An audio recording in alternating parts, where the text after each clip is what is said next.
Good morning, good afternoon, and good evening, depending on where you are joining us from. This is our second cardiac rehabilitation rounds. We launched this series earlier this year, and we are extremely honored to welcome Dr. Julie Redfern to this hybrid event. We have audience members in person in our Fuston-Ellis Auditorium at the University of Ottawa Heart Institute, and also audience members joining online across the globe. For those in the room, any questions following the presentation should be posed using the standing microphone, or I'll just have you stand and we'll pass a microphone.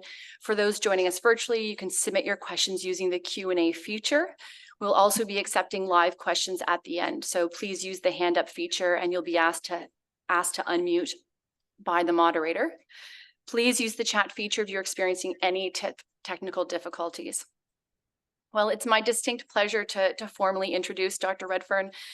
She is a professor of public health, a National Health and Medical Research Council NHMRC Leadership Fellow, and a physiotherapist. She currently holds an NHMRC Investigator Grant Level 2, for which she won the NHMRC Elizabeth Blackburn Award for Health Services. She also recently won the New South Wales Women of Excellence Award, a University of Sydney Vice Chancellor's Award for Leadership and Mentoring, and Australian Cardiovascular Alliance Award for Mentoring. She's been a chief investigator on research grants totaling more than $30 million in the past 5 years and has published over 230 publications. She's currently a member of the scientific committees for the World Heart Federation and Cardiac Society of Australia and New Zealand, and is co-director of the ACVA Implementation and Policy Flagship. She's also a principal investigator of the NHMRC Synergy Grant, SOLVE CHD, and has over 15 years of experience developing, testing, and implementing scalable strategies to close evidence practice gaps and improve health outcomes for those with chronic and cardiovascular disease. As I mentioned, we launched our cardiac rehabilitation round series earlier this year, the first being in September, and this is our second. And given this is an international global focus on cardiac rehabilitation, I sought many colleagues to ask them, we need a very strong woman in science to present our first cardiac rehabilitation rounds. And Dr. Redfern's name came to the top of the list on countless occasions. So it is a tremendous pleasure and honor to have her here for our second rounds, our first women in science and cardiac rehabilitation presenting today. So thank you so much for accepting our invitation. We're so pleased that you were in this time zone. Otherwise, she was going to be rising at 4 a.m. In Australia to give this presentation. So she's sitting in fabulous New York City and with us for the next hour. So without further ado, I will turn it over to you, Dr. Redfern, to take it away. Okay, thank you. What a lovely introduction and how nice to be here. And yes, sorry, you're in my hotel room on a hotel Wi-Fi. Let's hope we can get through this. I'm in New York City after traveling to Philadelphia for the AHA. So that was kind of lucky. So thank you for having me. And it's always interesting to hear your own bio, but I'll share my screen and just tell you a little bit about some of the things we've been driving out of Australia in recent times. See how I go.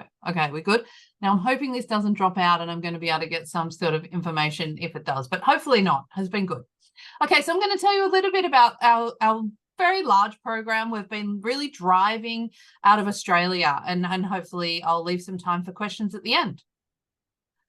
So, of course, everyone, I'm assuming, on the line and in person know that obviously cardiovascular disease is the leading cause of death. But I really wanted to kind of start off the conversation not really talking about CVD, but just reminding you that as we have an aging population, and thank goodness we have more people surviving initial acute coronary events, but we've actually got this burdening, increasing health burden in relation to helping people who've survived. So the cancer community is actually quite comfortable with this and very familiar with this, and they use the term survivorship. us in the cardiovascular world, not necessarily quite up with the cancer, with our cancer colleagues. But I've only got an Australian statistic here, but it makes the point, I think, that we have less than many of you will have on the line, but we have nearly 60,000 acute coronary events a year. 13% of them are fatal. But really the point I want to make here is, what does that mean? It means 51,000 people every year are surviving acute events. So people like those of you that work in cardiac rehabilitation and post-discharge care, this is this increasing volume of people that we need to help. So we know that CVD is chronic, it doesn't resolve, and it does need long-term management. So therein lies the secondary prevention journey for patients. So there is this sort of urgent need to try and tackle this problem in a scalable way, and that's what my research has been trying to do. So some of you may have seen this paper. I encourage you to look it up. I really enjoyed preparing it. I've done a similar thing some time ago, and I know there are quite a number of papers out there talking about the history of cardiac rehab, but we kind of took a different lens. And this is really the foundation of our big program that we're running at the moment. Some of my colleagues there, the co-authors, but I would encourage you to look up this paper. So, but this is my favorite picture that I had a lot of fun kind of creating, I suppose. And look, it's not exact, but it gives you a feel for the flavor here. We know that back before the 1950s, people who survived a heart attack were put on bed rest. In fact, they were physical activity was not allowed for up to a year at times. And so people became very deconditioned and they needed rehabilitation. They weren't even allowed to walk to a bathroom at this point. So obviously people needed rehabilitation. But then in the 60s, for those of you that know about it, there was pioneering research where we discovered that people could actually sit safely in a chair and then eventually do light activity and even walk to the bathroom, and they did not have another heart attack.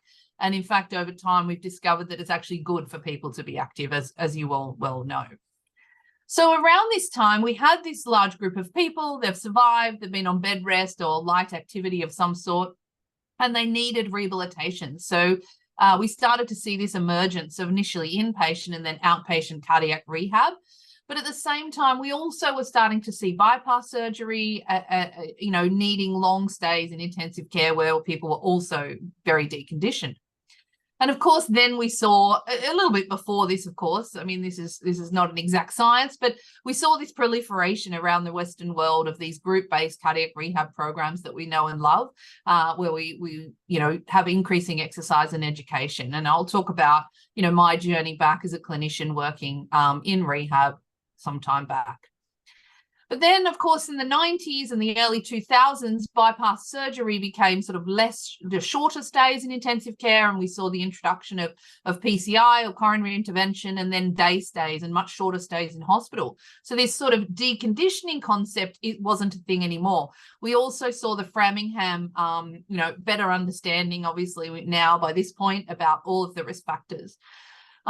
But still in Australia and around the world, and perhaps even more so in other countries than Australia, we still know the large majority of programs remain unchanged from that original time back over 50 years ago, despite extensive advancements in the medical and surgical area, and obviously medicines and the length of hospital stays.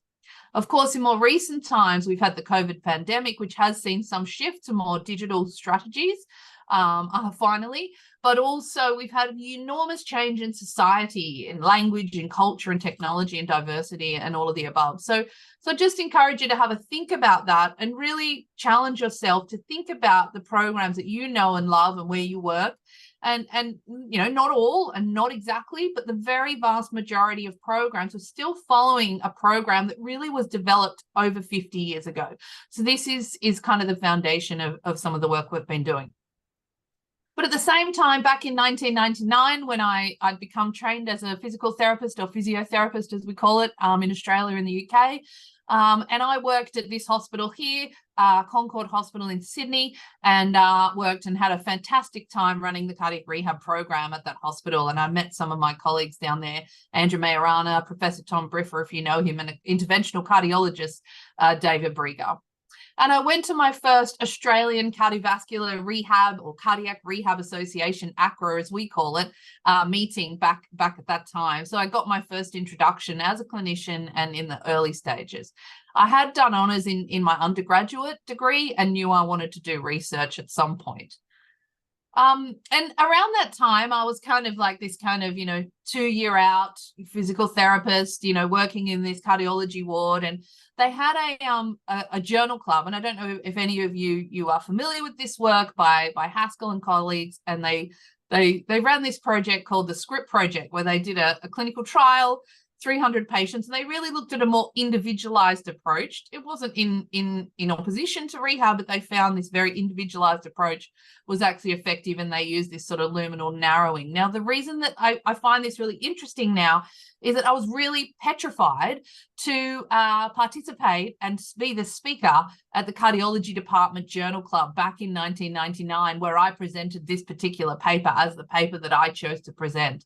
And I think the reason for that is I was kind of interested in this different approaches, individualized approaches, more risk factor management for each individual person, not just an exercise-focused approach, even though I enjoyed the exercise and was a physiotherapist. So this was kind of a bit of a foundation. I was petrified. I did it. And now I look back and think, I don't think many physios actually present in that even still. But then I went on a holiday to Greece. So I went and lived overseas for a year. And then I thought when I come back, I'll do my PhD.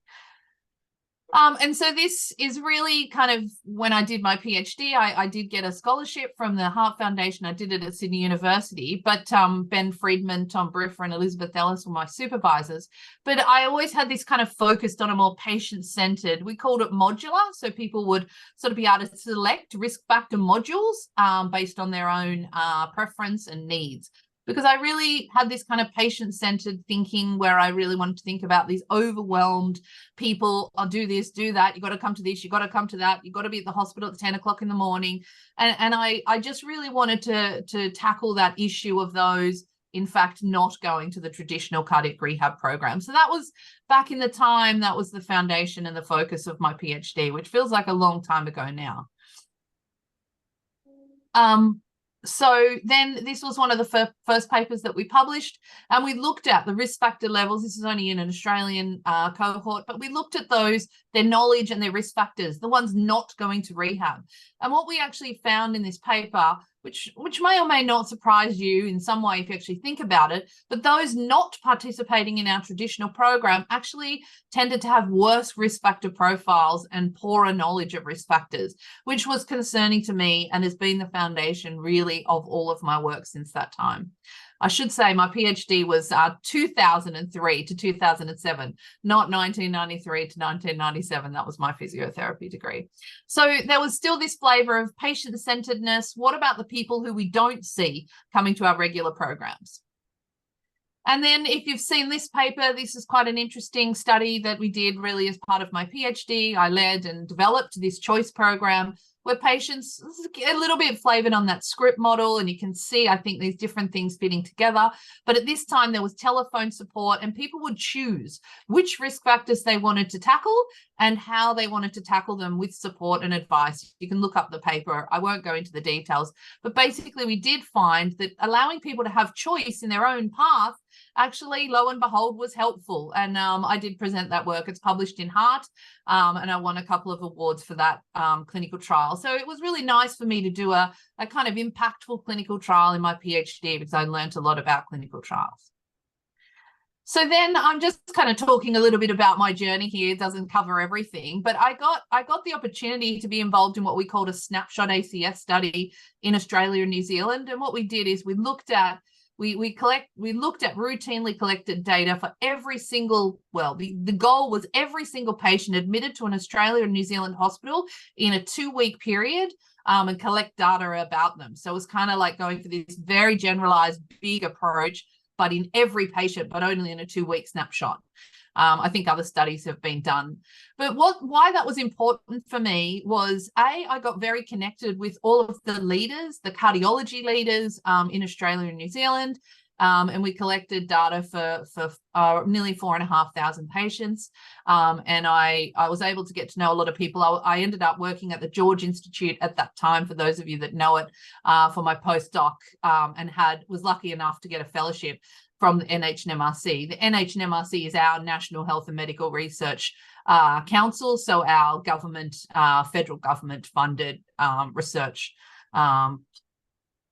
place. So that was kind of a nice opportunity for me. But what I did, I learned a lot about linking data, administrative data, but I actually led a piece where we actually looked at what happened after the patients left hospital. And the main bit of that is published in Heart in 2014. And we just wanted to see how many people sort of got some form of lifestyle advice while they were in hospital. Were they discharged on the medicines they should be? And did they get a referral, the most basic form of rehabilitation? And then did they get all three? And we also did some modeling. Again, you can look at that paper, but this is kind of a very condensed kind of summary of it. We found that 65% of them were discharged on the medicines they should be at the time. About half referred to rehab. About half got some advice about quitting smoking. Only 10% screened for depression, which I thought was disappointing. About a third had some mention in their file of diet or physical activity. And in Australia, we have our First Nations people, our Indigenous people, and they should all be seen by an Indigenous health worker. So we looked at that as well and found that was suboptimal. But we actually looked at those who had got all three. So any lifestyle, anything, and the medicines they should be in a referral to rehab. Only 26% of people in Australia and New Zealand actually got that. And we all think, oh, well, that wouldn't be at my institution. But with data like this, you can see the breadth of the problem. And I think whilst we all think we're doing a good job, we think we're doing a good job where we think we're doing a good job, but we forget about the others. So basically, this is sort of not good enough. But then during my postdoc at the George Institute, I also sort of got a bit more involved. I'd done that telehealth where it was via the phone to communicate with patients. And, of course, the iPhone and digital health devices were taking off. So I do remember seeing the first iPhone. And so I was quite involved in this sort of digital space very early on, I think. And then we got a few grants and actually I'll show you a few studies that we've done. And we've done a lot of digital health work since then, where we're really trying to, my personal focus is not to develop a digital health strategy and then, commercialize it or implement that strategy.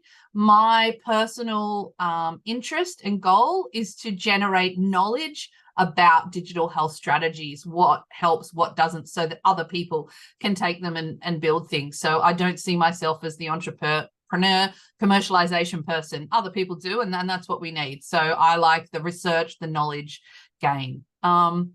So I'll show you a few examples of a few of our digital health things. Again, you can look them up. These are all published. I was at the George Institute again. I was lucky enough to actually be able to get consecutive fellowships and be a full-time researcher ever since my PhD.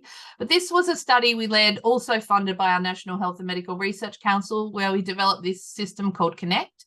And the reason that it was unique, back at the time, it was a bit unusual to be developing these apps, but it was all connected with the patient's GP. So when the patient would see the GP types things into the computer and vice versa, and the two would interconnect electronically. So this was really exciting, I think. So we had these kind of learn panels where people could learn, and it would be auto-populated. So you don't have to type your medicines in. It's all in there. All of your conditions, your medicines, your goals, your blood pressure measurements, it's all auto-populated from when people go to see their primary care doctor. So then there's an ACT area where people can set goals, and these things are all pretty familiar now, I think. But back at the time, we were sort of, exploring new ways of doing things. And then you need people to keep coming back and using apps. So we have, opportunities for them to interact with others, see how they're going. And also we included our healthy tips, which links up to all of the texting work that I'll touch on in a second, where they would get tips coming through. So this particular, we then ran a randomized controlled trial. It's published in NPJ, one of the Nature partner journals, Digital Medicine, on which I am one of the editors, and where we've got we've got an edition open at the moment on cardiovascular disease and climate. If anyone, climate change and environment, if anyone's interested, you can write to me. But we published this trial. It was a tough trial to run. We got over 900 patients in primary care, which is actually not easy. And we did a single blind trial with 18-month follow-up. And we had this sort of intervention, which was that app which connects to the GP records. And we found that it didn't actually improve the risk factors so much. It did improve e-health literacy scores, and it did improve, there was some improvements in lifestyle risk factors, but didn't meet statistical significance. And I think it's really important to try and do these robust trials with these digital health strategies and see whether we're actually having the impacts we would like. So, you know, I think there's a lot of learnings. We did a lot of other things, a lot of development work. We published a lot of qualitative work is also published as a result of this. And there was a lot of learnings and a lot of improvement, but not necessarily the big risk factor gains. But, you know, maybe that's okay because patients liked it. And then I was just going to touch on quickly our texting work. So for those of you that have or haven't heard of it, I'm one of the original developers of the Text Me study, which I'll show you in a minute. It's published in JAMA, and really Clara Chow, who's in the middle there in the maroon color, and myself, Claire is a cardiologist, developed this intervention. We've now rolled out text messaging programs to over 20 different health conditions, over 100,000 patients. And we did win the Australian Google Impact Challenge to help scale up our work, which we've been doing. So this is the original Text Me, a bit of a summary of the Text Me study for those of you that don't know it. It's published in JAMA back in 2015. We also published a development piece about how we develop the messages, as well as then some process evaluation, why we think these messages were effective, and also cost effectiveness is in heart. You can see on the bottom there. So, you know, it was a fully co-designed based on behavior change techniques and psychological theory. And we ran a randomized controlled trial funded by our National Heart Foundation, 750 people, patients, CHD patients admitted to hospital. We did a 6-month one-way messaging program focused on lifestyle, but very supportive, very positive. We can talk about it at the end if you like. And then we looked at changes in risk factors over 12 months. So I think what's important here is they were only one-way messages. We did look at what people did write back. They were able to write back, but we would only respond if we really needed to, and we would refer them on to kind of other services. We've done other studies since with two-way messaging, one in particular being our Text Meds study, which was published in Circulation, I think, last year. And then we did find, you can look the paper up, but we did find significant improvements across multiple risk factors. The patients actually really loved it. I couldn't believe how much they loved it, to be honest. I didn't think they would love it so much, but they really almost, actually, I was talking about it at the AHA meeting just recently in Philadelphia, and the patients, when we stopped the program at 6 months, actually felt they missed the messages. So that was quite an interesting finding, I think. But we also found it was cost effective, which is probably not surprising because it's a cheap sort of intervention. So just changing tacks to show you another study that we did, my fantastic, I like to show this study because I think it's a good study for a PhD student. What we chose to do, Carla Santo was my PhD student. She came from Brazil to the George Institute to work with us, where I supervised her as a PhD student. And she really wanted to do a trial. We didn't have a lot of money, but we came up with this idea of let's evaluate some apps that are already out there. And I don't think I've frozen, have I? No. Okay. I'm assuming I haven't frozen. Anyway. Can someone give me a thumbs up or something? Make sure I haven't frozen. Oh, no. Okay. Sorry, I can't.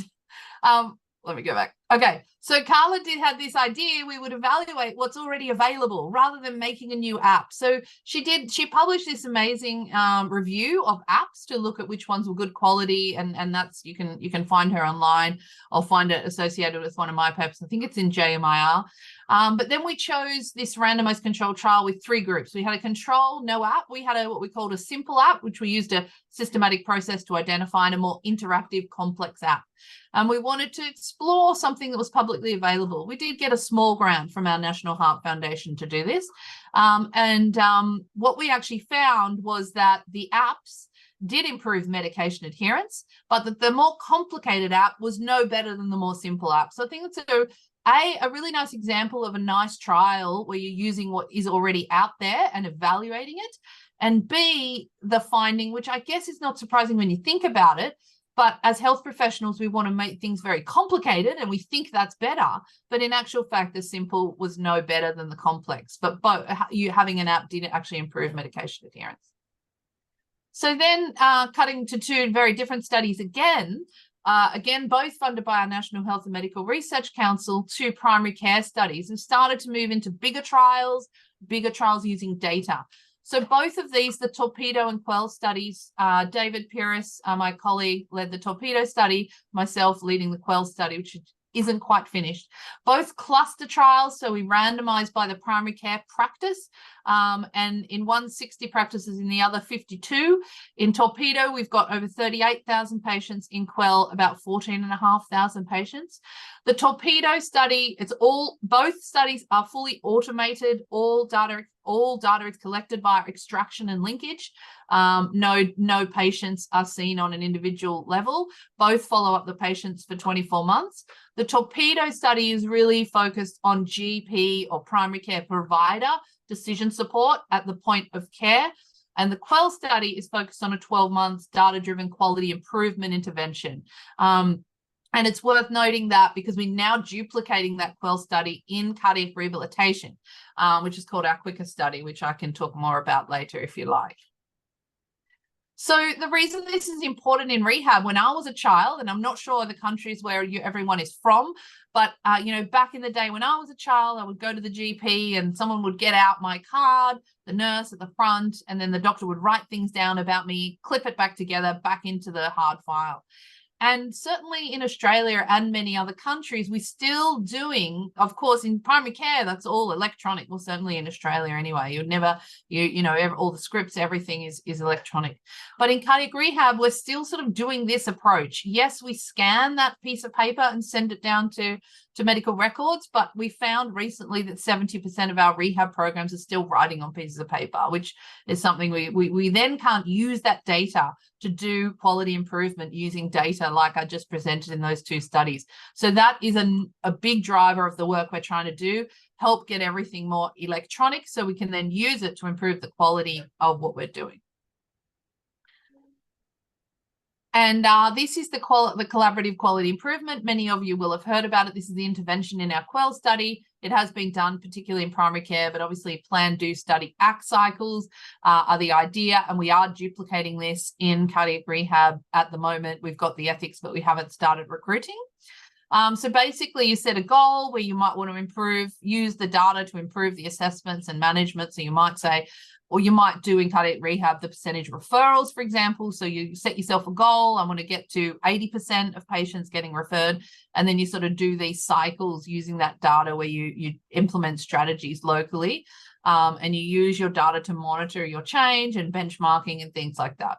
And then there's workshops and support along the way as we get intervention rolling through, and hopefully you've increased. In this case, it was a chronic disease management plan.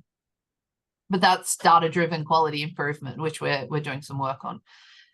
At the same time, in cardiac rehab in Australia, and I know internationally through the ICCPR, for those of you that don't know it, we've been trying to get these kind of consistent quality indicators, which my colleague and nurse, Professor of Nursing, Robin Gallagher, really drove. And we published some work, but I mean, we were able to do this really without any money. I mean, cardiac rehab in Australia typically wasn't getting the big research money. So, we'd be a bit a poor cousin to the other big trials, the drug trials and the big interventionalist work.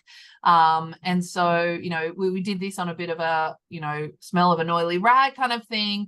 And then that was kind of happening. But then I started to think, okay, so we now have sort of nationally agreed indicators in Australia.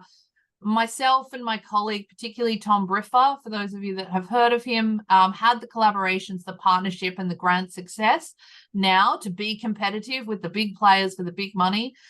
We knew what the evidence gaps were. We knew we had a major health issue, an increasing health issue. But we also, through the trials, had experience with data extraction, data linkage, and running large trials. So this was sort of all coming together for me. And then our National Health and Medical Research Council changed the structure of their grant schemes, and they released a new grant. And that's what led to our Solve CHD program. So luckily for us, our NHMRC, as we call them, released these new synergy grants, and they were $5 million to support outstanding multidisciplinary teams to work together to answer big questions, basically. And so I saw the vision of what I wanted to do with this, and we prepared the application, and we were lucky enough to be successful. In the first round, 10 of these were awarded in Australia.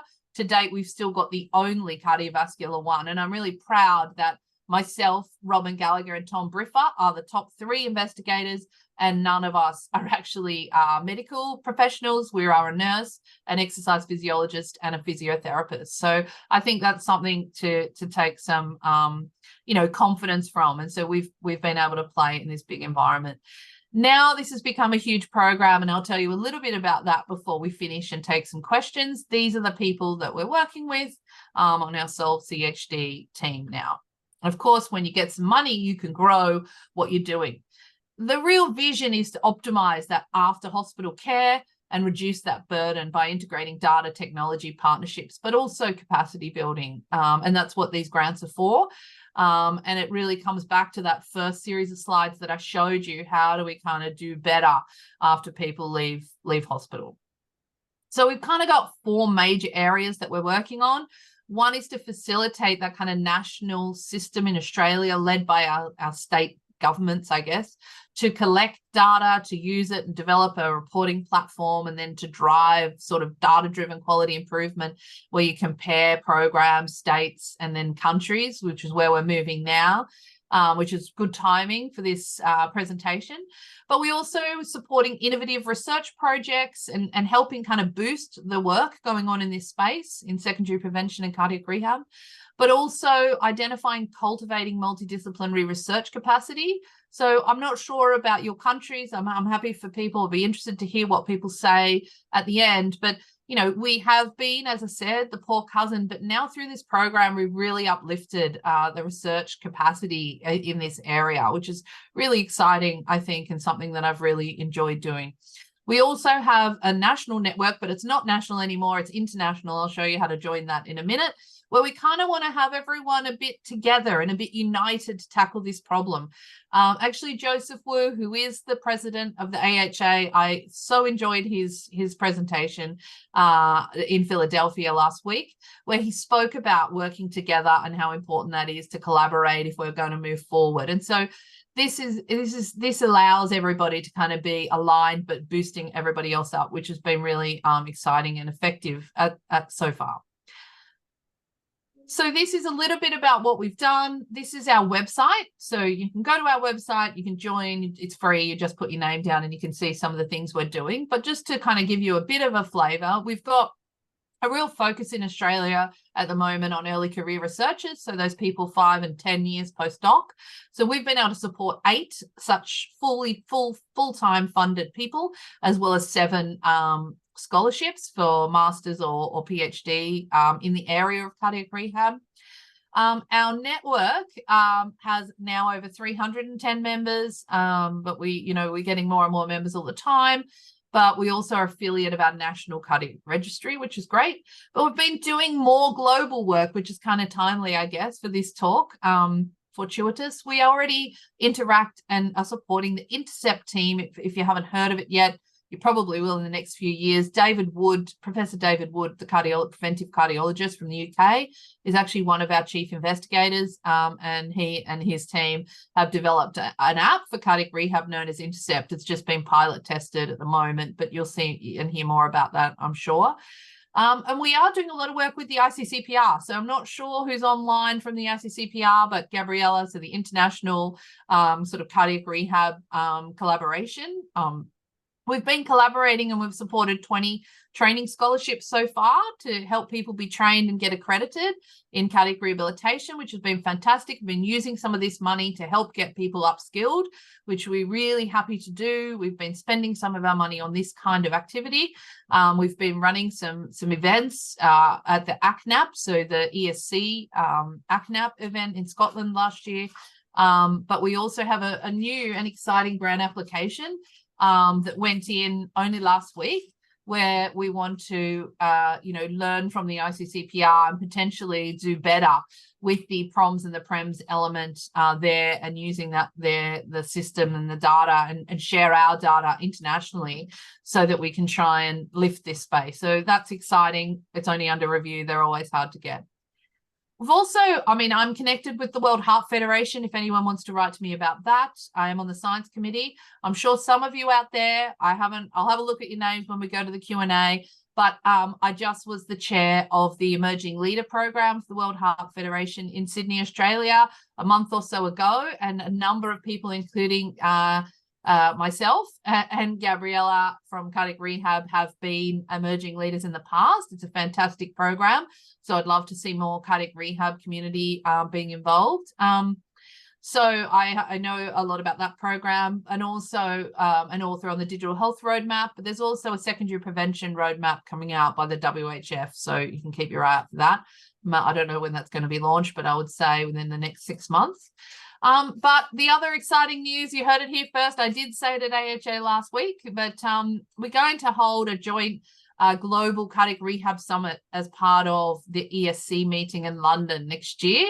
So put that in your calendars. We'll try and have a relatively open event, and a bit of the planning is kind of underway for that. But you'll hear more about that if you join our Solve CHD. So we're kind of really trying to have done really well in Australia, but now we're happy to be generous and kind of help uplift this internationally, and then also try to get our data feeding into the international database so we can all see where everybody is going, and try and identify the gaps and how we can improve things. So this is our sort of places where we have people at the moment. And then this is, so I think this is important. You don't need to obviously look at all of these studies, but since getting that original Synergy grant, as well as 3 or 4 other big fellowships that go for 5 years, like I have and other investigators now have, we've got this whole at least 11 projects funded by major Category 1 funding in Australia, from our Medical Research Future Fund or our National Health and Medical Research Council. And this is and our National Heart Foundation. So now I think after that initial 5 million, I think we've got about another 17 million. And that includes, you'll see, I like to have nice matching logos. But anyway, we've got peer support projects going. We've got measurement in rehab. We've got how to help people early learn education. We've got how to be inclusive, all of the above. Gamification. So this is a few of our people when we had a retreat, some of our emerging researchers and emerging leaders that we had. We all got together, I don't know, early this year, not everybody, but some. And it's been really amazing to see the support from the PhD student and the emerging researchers really supporting each other. And this is my second last slide, so we've got time for questions. These are some of the amazing people that I've worked with. Some of you may know Professor Liz Newbeck, just point her out. She was my first ever PhD student. She has been the president of the Nursing and Allied Health Council of the ESC, and I think now leads the consumer group of the ESC. Robin Clark, some of you may know, a professor here. David Thompson. Who else? There's Robin Gallagher, Alex Clark, Ben Friedman, Tom Briffer over there. But this is published actually in Nature. No, this is not published. A similar thing in digital health is published, but we're going to do this for cardiac rehab. And this is an analysis of publications. So we're looking here at mostly the Australian researchers and who we've collaborated with in Australia in cardiac rehab. So that's just a bit of a sort of a bubble diagram just to finish off. So that was all I was going to talk about. You've got my Twitter or X. I do go on Twitter quite a bit, so feel free to go on there. feel free to email me as well. And I should say, just before I finish, while I get off this slide, we have had a few people come and visit. We're very happy to do that. And yeah, I think that's officially all I have to say, leaving us 15, 20 minutes for some questions. Much, Dr. Redfern. I think what I most appreciated from your presentation this morning is the use of existing data and how you've been able to leverage that in some very large scale, high quality, rigorous RCTs. It's really nice to see the historical aspects that investigators have taken over the course of their career, and really how you've been able to, with your colleagues, leverage some very strong data that's changing the field. So thank you for sharing your time with us this morning and your history within the span of preventative cardiology. No problem.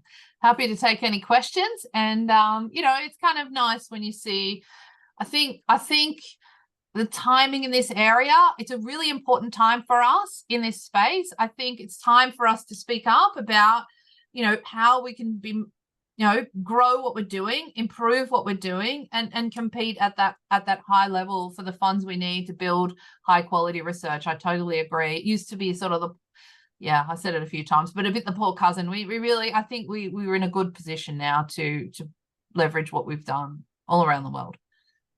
Absolutely.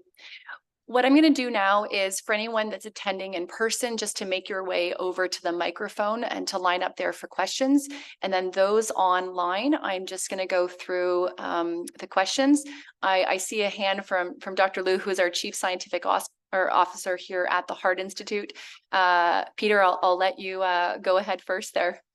Thank you. Yeah, what a privilege. This is fantastic. And this is a great example of where you really kind of build the momentum stage by stage and break through so many barriers, right? This is fantastic, getting funding from NHMRC, and so it's now really a global effort. Is no easy task, but so it really shows your determination and.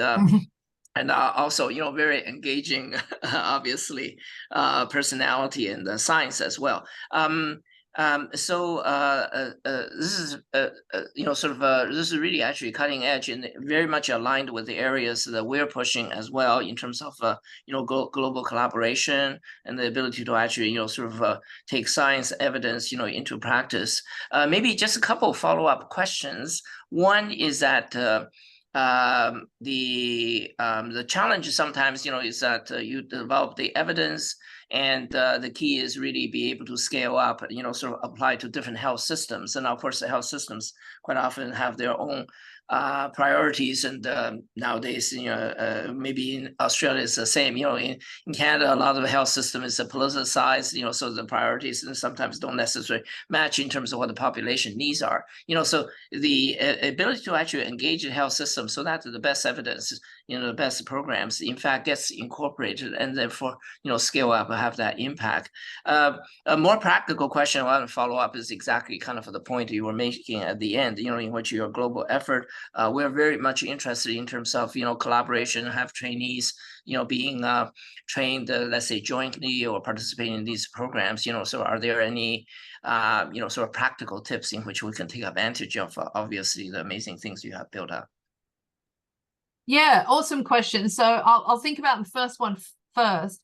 Interestingly as well, I guess it's a little bit fortuitous in my career, when as well as being very patient focused and doing that sort of tele thing even before sort of digital health strategies really took off, the very first fellowship I got was an implementation science fellowship. Again, that was kind of my space, but it's much more of a thing now. And so I really I did formal training and formal mentoring I received back in my early postdoc years. And so that's actually been a real passion of mine, the implementation and the scale up. And yes, it's a huge challenge. I think the best we were lucky enough with the texting work, for example, to win the Australian Google Impact Challenge. So they picked one project in Australia, they gave us $1 million, and they helped us scale it up. And that's been quite effective. And our National Heart Foundation actually rolled that out for free across to all people in Australia. But it's not that easy, as you say. At each health service, there's all these barriers and technicalities. And I think the thing I've probably learned, there's no easy way to do it. is, I think, the snowball approach. And data is so strong for these politicians and these services. So, you know, constantly having big numbers and sort of big data showing them the volume of patients, what can be done is impactful. The small studies are a step, as you say. I think it's true. My career, I think I didn't plan it that way, all of the research that I've done, but it's kind of all been able to kind of build on it itself. And so I've been lucky. But I think it is a snowballing approach. And I do think data is the strongest thing to speak to these people in honesty. And that's why it's so important to be able to collect what our patients are doing electronically, because then we can have all of that information to go and sort of benchmark in Australia, for example, one state against another. Hang on, look at this state or that state, or it might be one country to another. So I think we can use that data a lot more. You can improve what you're doing, but also you can leverage that data. So I've learned a lot about that as well. I think in terms of what can we do, I think we're open to lots of things. And I think, you know, we've just put in this new grant. Rod Taylor, for those of you that know him, is a clinical trialist in this space from over in the UK. We did have a grant that we recently put in rehab that was multi-morbidity, and we were successful in getting that grant. We have a program in Australia. If someone has a trial funded in another country, we can sort of add Australia as a site, if you like, a country. And we got $3 million. Like, Rod was already running that trial in the UK. We then got a $3 million grant to then duplicate that in Australia. So that's now a collaborative effort. But what that's led to is now collaborating with him again and the ICCPR and others in a new one that's gone in. Now, we may not get it, of course, but I think these collaborative efforts, then the money is there and it helps strengthen. So Gabriella and also Rod are on this new one. So I think the more we can do this, the better. But yes, we're happy to have visitors. And you know, we're happy some of our postdocs to come over as well. I think it's fantastic. All good questions. Dr. Rod Taylor, he was our inaugural speaker in September. So it is a vast, okay, there you go. I didn't know that. a small community as well. Okay. So it's really nice to hear some of these international collaborations and ongoing work. I think really that's the direction we're all trying to move, and clearly your group and colleagues are leading the way in this aspect. I'm going to shuffle over to the online questions here. So the first is thanking you for your very practical presentation. And then I think a question that's quite poignant is, do you encounter regulatory hurdles with your digital health apps? We have a few in this building that are interested in digital health apps, and we have some patient partners that are also asking these questions. So curious of your experiences, if you've encountered any hurdles with the variety of applications that you've used. I think because as I said, I'm more focused on the research and the knowledge generation and the robust work kind of a step before. But yes, I have been involved. So I'm more focused on helping others do that level of work. But yes, I mean, there are regulatory challenges. It is hard to get things implemented. There's lots of apps out there. Everyone says their app is sort of the best. There's been there's a heart cardiac rehab app in Australia that's been rolled out quite effectively and picked up by our state governments. But a lot of the cardiac rehab community, you know, it didn't have too many big trials behind it, and the clinicians haven't been as supportive, but the governments have actually been quite supportive on that one. So that's an interesting scenario. I don't think in Australia we've had huge barriers in that space. Most of the apps we work on are very sort of non-controversial, I suppose. They don't challenge the kind of medical care or anything. It's to add on and support medical advice. We never really say, you know, they're more to support existing other strategies, seeing your doctor, go doing rehab and those types of things. So maybe that's helpful. So I don't really have a very good answer to that question. But again, I would say it's a snowballing approach where you just, even if it's research funding, to get more patients involved.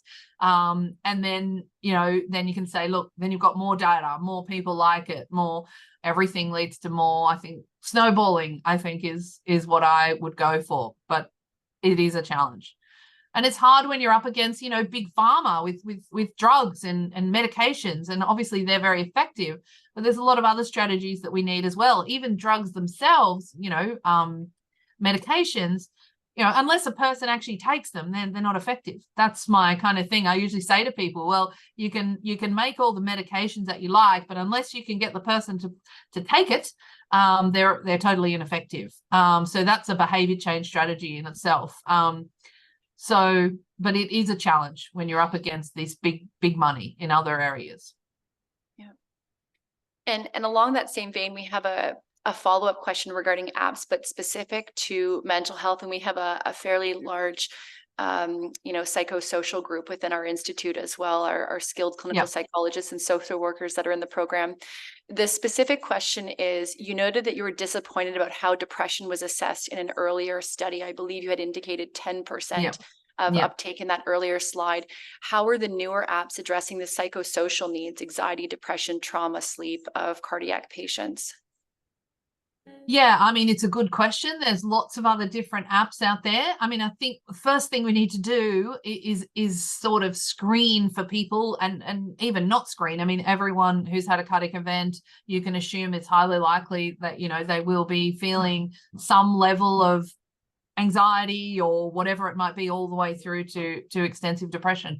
But, you know, at least again, it's about identifying and helping people and making it more, you know, acceptable, normal, as we know with all sort of mental health, I guess, issues that society, we're trying to sort of raise it as a more normal, natural kind of a thing within health in general. I'm not a psychologist, but I think some of the apps that are trying to be more personalized. The other thing that maybe that kind of allows me to touch on the other concept that I'm quite passionate about, and that is that, you know, in health or behavior change or this rehab environment, there's never any one size fits all solution going to exist, you know, well, that at the moment anyway, that we know of.